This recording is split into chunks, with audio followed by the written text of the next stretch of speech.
ഡാ അവിടൊക്കെ പിന്നെ ഇജ്ജൊരു 500 റുപ്യ വെച്ചിരുന്നില്ലേ എന്നാ ഫാറൂഖേ വലിയ ഉപകാരമായിട്ടോ എനിക്ക് അടുത്ത ആഴ്ച പൈസ ഇട്ടാണ്ടേ ഇജ്ജ് അതിന്റെ അടുത്ത ആഴ്ച തന്നാലും മതി അത് കിട്ടിയ ഉടനെ തരാം മതി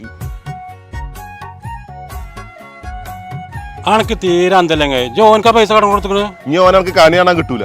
അതന്നെയാണ് എനിക്കും വേണ്ടത്. എടാ നമ്മളെ ഗ്യാങ്ങിൽ എനിക്ക് ഏറ്റവും വെറുപ്പില്ല ഒരാളുണ്ടെങ്കിൽ അത് ഓനുള്ളൂ. പിന്നെ ഓനക്ക് എന്ത് പൈസ കൊടുത്ത്? എടാ ഈ കടം കൊടുത്തു കഴിഞ്ഞാൽ ഉപകാരം എന്താണെന്നറിയോ? ഇനിയിപ്പോ ഞാൻ ഇത് കൂടി പോകുമ്പോ ഓൻ അപ്പുറത്ത് കൂടി മറിഞ്ഞാടും. ഇനി ഒരു കാരണവശാലും ഓൻ എനിക്ക് കോൾ ചെയ്യൂല. ഇനിയിപ്പോ ഞാൻ അങ്ങോട്ട് വിളിച്ചു കഴിഞ്ഞാൽ തന്നെ ഓൻ ഫോൺ എടുക്കൂല. ഇതുകൊണ്ട് ഒരു ബന്ധാണ് ഇല്ലാതാവണത്. അതെനിക്കറിയോ. പിന്നെ ഓൻ ഇന്നെ എവിടുന്ന് കണ്ടു കഴിഞ്ഞാലും മുണ്ടൂല. ഒരു 500 റുപ്യ കൊടുത്താൽ എന്താ ആ ബന്ധം മുറിഞ്ഞിട്ടില്ലേ? 500 റുപ്യക്ക് വലിയൊരു ശല്യമാണ് ഒഴിവാക്കി. ഐഡിയക്കാരാ